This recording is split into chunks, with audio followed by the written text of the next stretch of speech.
Welcome, gentlemen and gentlewomen and gentle children. Today is Monday. We are starting a new week, and as we start the week, we also end our set of videos about the specs and the roles to play in Season 2. The classic question right before a new season and a new patch comes out is, what should I play? Should I play my character? Should I reroll to a different character? Who is looking the best? I'm interested in pushing Mythic Plus as a melee DPS. How are things looking in that direction for the different specs, etc, etc. So what is left for us on this Monday is the Ranged DPS. Now, the question for the Ranged DPS is the same as the other roles we went through. To try to gauge how they will look in Season 2, the questions are the same. Number one, how currently powerful they are, because it's definitely gonna matter if you currently are an S tier spec or a F tier spec, right? Number two is how much power you can gain or lose by the balance tuning of Season 2.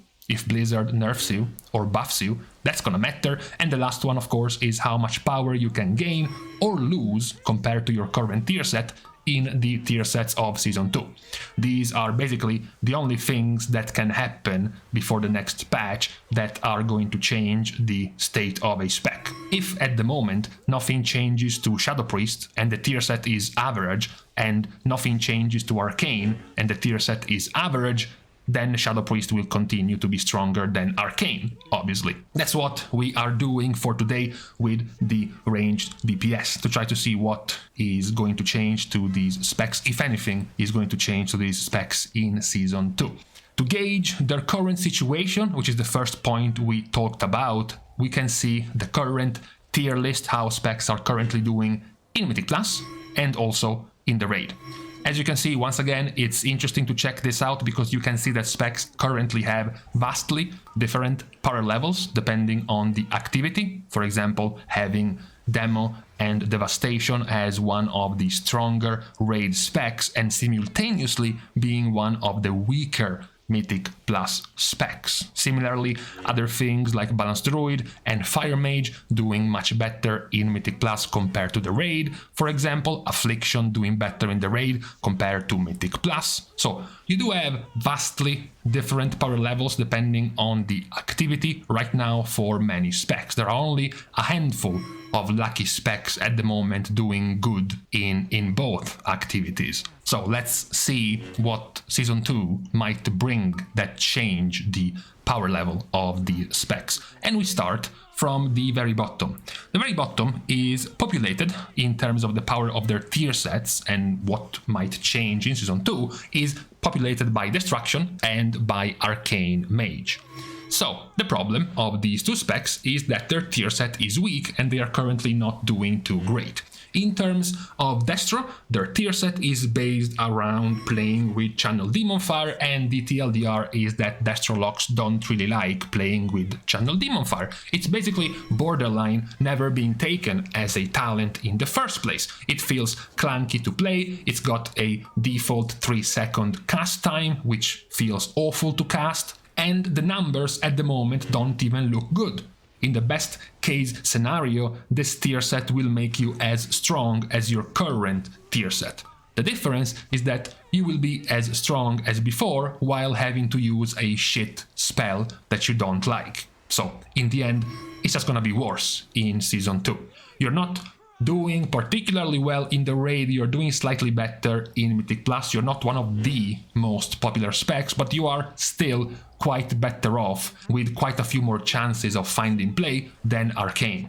Arcane is quite terrible at the moment in the raid, it's also quite terrible in Mythic Plus, and their tier set is not going to change much of anything.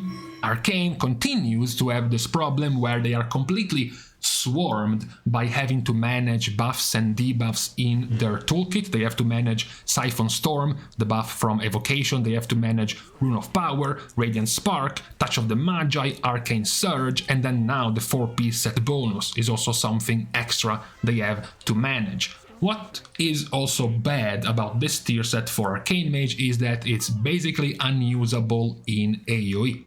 Their 4-piece set bonus works off of spending mana. Where's the problem in that? The problem is that Arcane Orb is almost free to cast, Arcane Barrage is free to cast, Arcane Explosion is also borderline free to cast, plus clear casting procs will make you spend no mana when you cast a spell. So in AoE, with these AoE abilities, your 4-piece set bonus won't even be able to be used, essentially. So the current situation of Arcane is disastrous at the moment. The tier set is not really giving you much of any power to get some sort of renaissance in Season 2, and you don't get any balance tuning either. So if you were thinking about playing Arcane Mage in Season 2, my final judgment is you are deluded, please don't do it. If you were thinking about playing Destruction Warlock in Season 2, I would say you are a hipster, trying to be a little bit of a contrarian, but you might find some room to play. After all, Destro is not that terrible, even if the tier set is not that great, it might still find some room to play. Still, don't expect it to become flavor of the month or some, revelation of a top tier spec. Now, after the bottom two, we rise a little bit more in terms of tier set power, while still being quite disappointing. The first in line is Balanced Druid. This tier set is bad because it's completely passive, it works in the background, you have to do basically nothing and pay no attention to it, and the damage increase of this tier set is not even that great.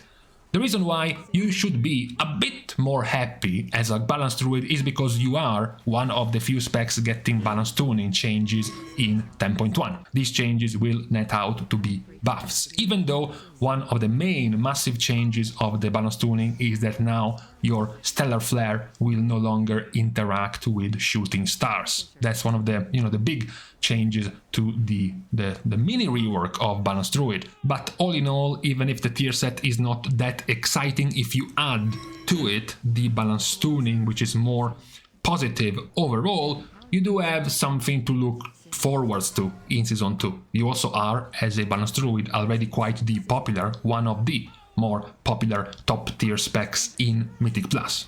You are still quite mediocre in the raid, but usually Balanced Druids can always sneak in the raid, right? Maybe it's because you also need Mark of the Wild in the raid, considering Guardian and Feral are not that popular, so it's gonna be up to you or the rest of the Druid to bring a Mark of the Wild. So overall, the judgment on playing Balanced Druid in the next season is being a little bit of a boomer, right? Still trying to play Balanced Druid like it's a few seasons ago. It's not nearly as meta anymore, but it's still powerful enough to find play in Season 2.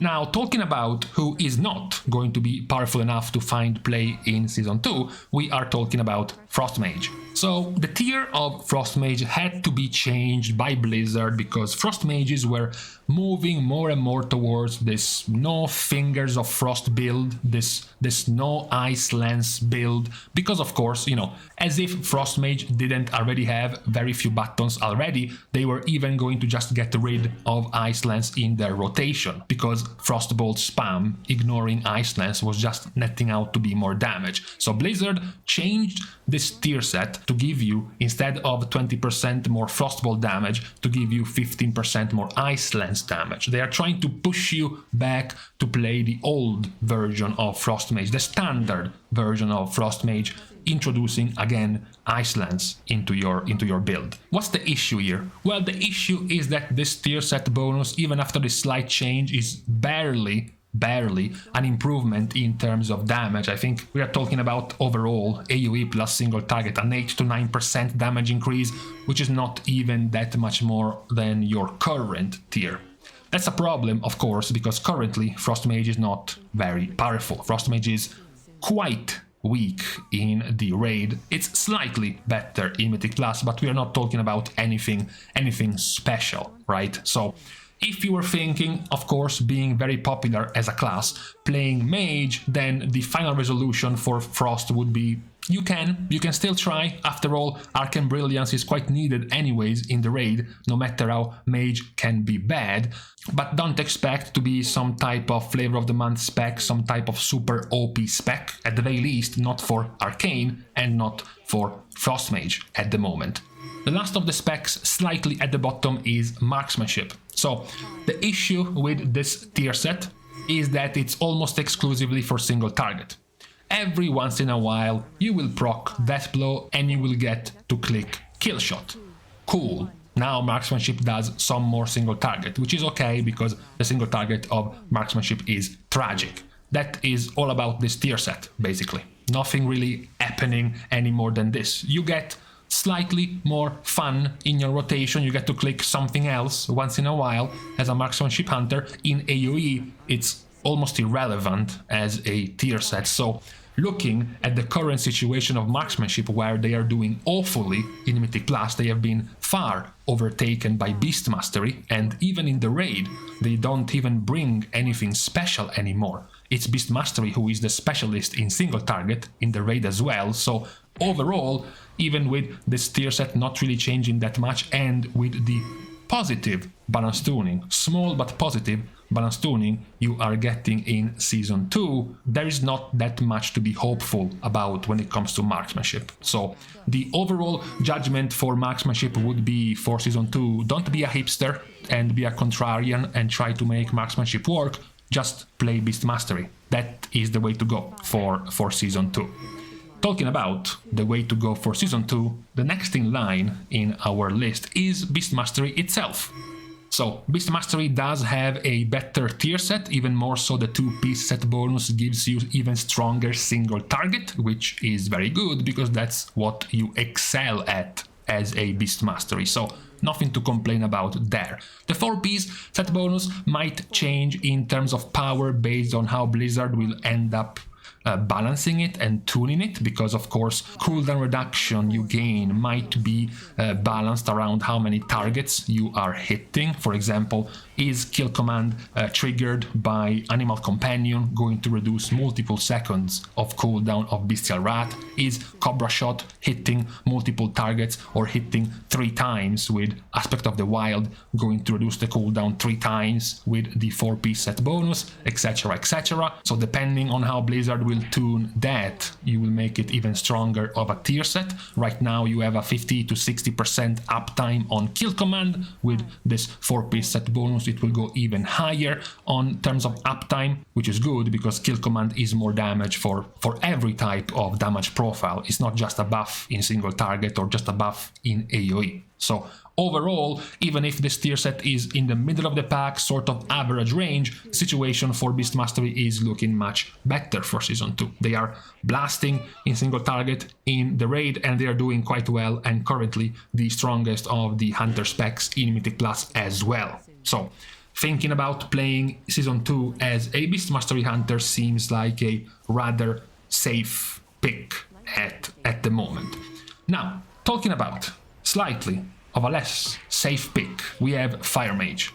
This tier set for Fire Mage is quite triggering and somewhat resembles the tier set of Destruction, in the sense that even if this tier set ends up being a better tier set than what you have already, which at the moment doesn't even look like, the main issue is that it forces you to play around Phoenix Flames much more.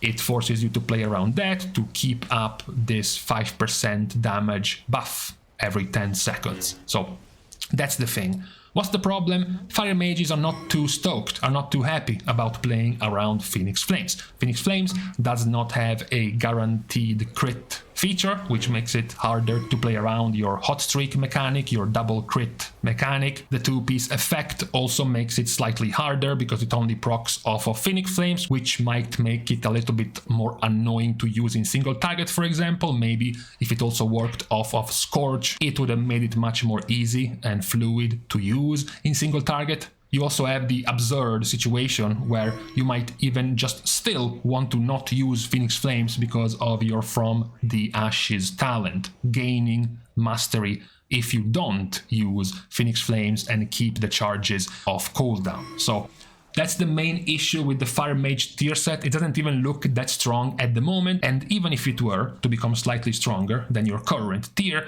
it would still be at the cost of making your rotation slightly worse by being forced to introduce Phoenix Flames in it. You do, however, that's the saving grace of Fire, still look like the best of the Mage specs, which might mean a safe, easy spot in the raid because you have to bring Arcane Brilliance, and also a quite more valuable spot in Mythic Plus where you are already doing fine. Not super meta, not flavor of the month, but fine. So that's the state of Fire Mage. If you were thinking about playing Mage and opting for Fire, then fine. I wouldn't be too excited or even too sure of being some massively wanted spec, but overall, just on the benefit of being a Mage and being very popular, I think you will find your way in being able to play in Season 2. Now we enter the top 5, which might not necessarily be in the top 5 strongest specs for Season 2,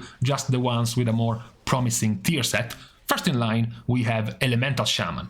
The simplest way to describe the Elemental Shaman tier set is that it blasts.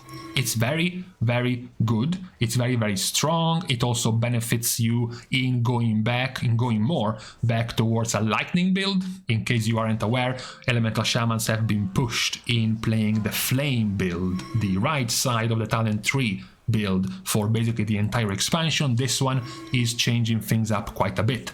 Gaining Stormkeeper every 40 seconds isn't just very powerful, it's also very fun. Stormkeeper is a fun ability to play around with, so it's quite a nice effect. The 4-piece set bonus is also quite powerful. For 8 seconds after using Stormkeeper, you either generate more resource with your single target abilities or more damage with your AoE abilities. So just all in all, it's just a very powerful set that buffs both your single target and your AoE as an Elemental Shaman. In fact, this tier might even have gone above this A tier into the S tier of the best of the tier sets for Elemental. The only downside of this for Elemental is that, of course, Elemental is not particularly good right now, especially in the raid. Elemental is quite weak. In the raid, they have much more of a niche, of course, in AoE, in Mythic Plus. This tier set is particularly strong in Mythic Plus. The 2-piece set bonus is some AoE fiesta in Mythic Plus, almost up basically every pool, guaranteeing you some quick ramp thanks to Stormkeeper, so it's gonna make their Mythic Plus even stronger. They might even squeak in being one of the meta spec in Mythic Plus, actually, as a ranged DPS, purely because of the power of this tier set. So the current judgment for Elemental is that if you were thinking about playing Mythic Plus next season and playing a ranged DPS, you might go. You might go the hipster, you might go the niche angle and believe. Load yourself up on some hopium and believe that this tier set will carry Elemental into being one of the better ranged DPS specs in Mythic Plus. Of course, don't try to play Elemental if you only focus on the raid. I wouldn't recommend that. Talking about not recommending, we have Affliction. So the tier set of Affliction is strong. The tier set builds upon your burst windows. Your burst windows happening on a 30 to 40 second window based around either Phantom Singularity or Vile Taint. They buff all of your damage by 10%, all of your dots, all of your Malefic Rapture spam. So it's very good because it works both in AoE and in single target, which makes you stronger in basically every type of damage profile. That's why it makes it so strong. Even just the 10% more damage buff of the 4-piece set bonus was strong enough, but also giving you the cooldown reduction on Vile Taint, the cooldown reduction on Phantom Singularity, the extra damage, the 60% more damage. They are all good buffs to give to Affliction. Why did I say talking about not recommending playing Affliction? Well, you know, Affliction at the moment is tragic in Mythic Plus and only okay, slightly good in the raid, but not fantastic. Plus, it's quite the niche spec. It's not really the most played or close to the most played of the Warlock specs. So it's quite much like Elemental at the moment, the niche spec. The only benefit of Affliction, unlike Elemental, is that you can also ditch Affliction to play one of the other 2 Warlock specs. Meanwhile, if you play Elemental, you are kind of stuck playing Elemental if you want to play a ranged. So I would give you more leeway, I would give you more room in playing Affliction if you're also willing to respec to the stronger of the Warlock specs, if that's needed. That's what I would go for. I would begin the season believing in the power of the Affliction tier set, but if that doesn't work out, sure, I can just reroll, respec to one of the other 2 specs. That would be the play for going Affliction in Season 2. After Affliction, we have the big question mark of the season, which is Shadow. That's because Shadow is getting a massive rework, of course. I believe it's the 7th rework since Warlords or something ridiculous like that. That's for Shadow, so we don't know nearly as much how it will perform. The initial results are netting out to be a buff in the PTR with the changes to Shadow plus the tier set compared to the current version of Shadow. You do have quite a powerful change in Psychic Link, now hitting not even 5 targets anymore, but 8 targets, and the tier set of Shadow empowering even more your Mind Blast damage, for example, which can make your Psychic Link even stronger, as well as your Devouring Plague damage with your 4-piece set bonus. So it looks very good on the surface, but it's much more shaky, it's much more volatile, because we are not too sure, since this tier set is also coming off the back of a massive balance tuning, a massive rework in the patch. This should still be somewhat safe, because Shadow Priest at the moment is one of the strongest specs in the raid. Plus, also, it is the strongest and most broad of the ranged DPS specs in high Mythic Plus keys. So, the rework should be a complete disaster if it were to completely wreck Shadow Priest in the next season, if you consider how strong it is now. That's why, as I said, it might be a little bit risky to go for Shadow Priest, but overall I think the vibes on Shadow being still quite strong in Season 2 are solid, okay? Solid enough that I would be okay with you rerolling or keep playing a Shadow Priest for patch 10.1. We now enter the top 2 with the strongest of the tier set changes. First in line, it's Devastation Evoker. Now, Devastation Evoker is here, but don't get excited. Devastation is here because the tier set for Devastation is very strong. It's a significant damage increase compared to the previous tier set of Devastation. It's doing not twice as much, but like 50-60% more damage than the previous tier set of Devastation. It's very, very strong. The whole mechanic around Obsidian shards doing damage is basically it's Ignite. It's a Fire Mage's Ignite, doing ticking damage based on the damage you did previously with your spenders, right? That's how it's working for this tier set. Where is the issue? The issue is that even if the tier set itself is very powerful, Devastation is getting quite some hurtful changes in the balance tuning of the next patch. Although some of these changes are powerful, the change to Animosity, slowing down the extensions of your Dragon Rage, and the changes to your Causality, overall, all of these changes are going to hurt your single target even more. Not necessarily your AoE, but you already were a very powerful spec in AoE. The issue is the single target.